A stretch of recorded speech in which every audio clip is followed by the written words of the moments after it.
Hello everyone. Let's talk about some neem oil today. Neem oil is derived from the neem tree. Basically the seeds are just pressed to create this oil. And this oil is actually a really great anti-pest treatment for your houseplants.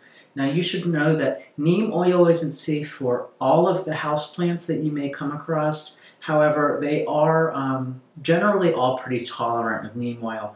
So just a little disclaimer, make sure you use a spot test on a new plant before you go crazy with this stuff. So I have a link to this neem oil down below. I bought it off of Amazon. You can use my affiliate link. And so basically, you're just going to mix some of this oil in with some water. The directions state that you should mix 1 quart of water with 1.5 teaspoons of neem oil. So those are the ratios. And as you can see, I have this spray bottle here that I keep.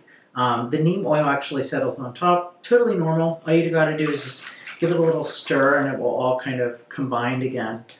So neem oil actually suffocates some pests like spider mites. The oil actually, I guess, clogs their respiratory function and they can't breathe whenever you spray this on them.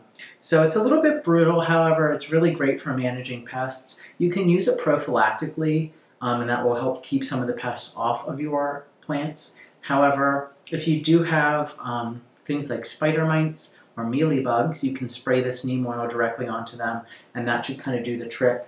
So let me just run through how to do an application of neem oil here. I chose to use my rubber tree today. This is a tiki to show you how to use neem oil just because the foliage is very broad, very easy to clean over with neem oil.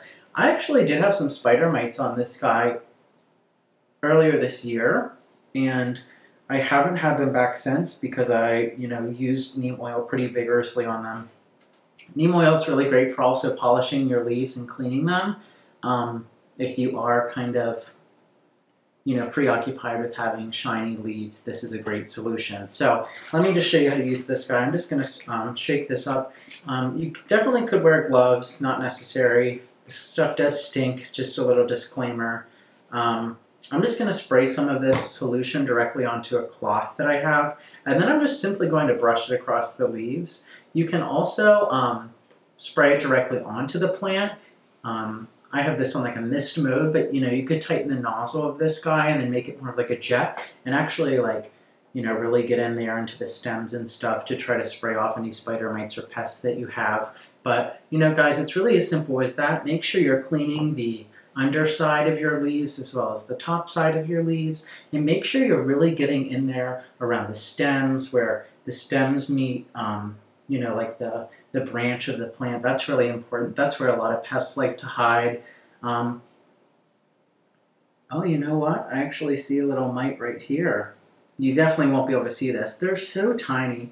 Whenever you're looking for pests on your plant, you're really going to want to look very, very closely. I'm talking like magnifying glass with like a flashlight. It's a really good practice to get your phone flashlight and go around the stems of the plants and see if you see any kind of webbing or anything like that. That is a sure sign of spider mites. But neem oil is very straightforward to use, very easy to use. Like I said, not safe on all different kinds of plants. Definitely do a spot treatment. Just use it on like one leaf and see how your plant reacts before you go ahead and douse your plant in it. You can also use neem oil to water your plants with. That way it will kind of control the pests in the soil as well. There are directions on how to do that on the back of the packaging here. But as for that, guys, neem oil is great stuff. I would definitely recommend it as a prophylactic treatment as well as, just a treatment if you do have pests. It will work wonders for you and you will never look back. Downsides are the smell and the consistency. It does kind of smell a little nasty, but it's worth having clean, nice looking, pest-free plants, definitely. All right, guys, let me know if you have any questions. Please don't forget to subscribe and like if you enjoy this type of content, and let me know if you have any suggestions for content. I would be happy to, go over some of that stuff. All right, bye.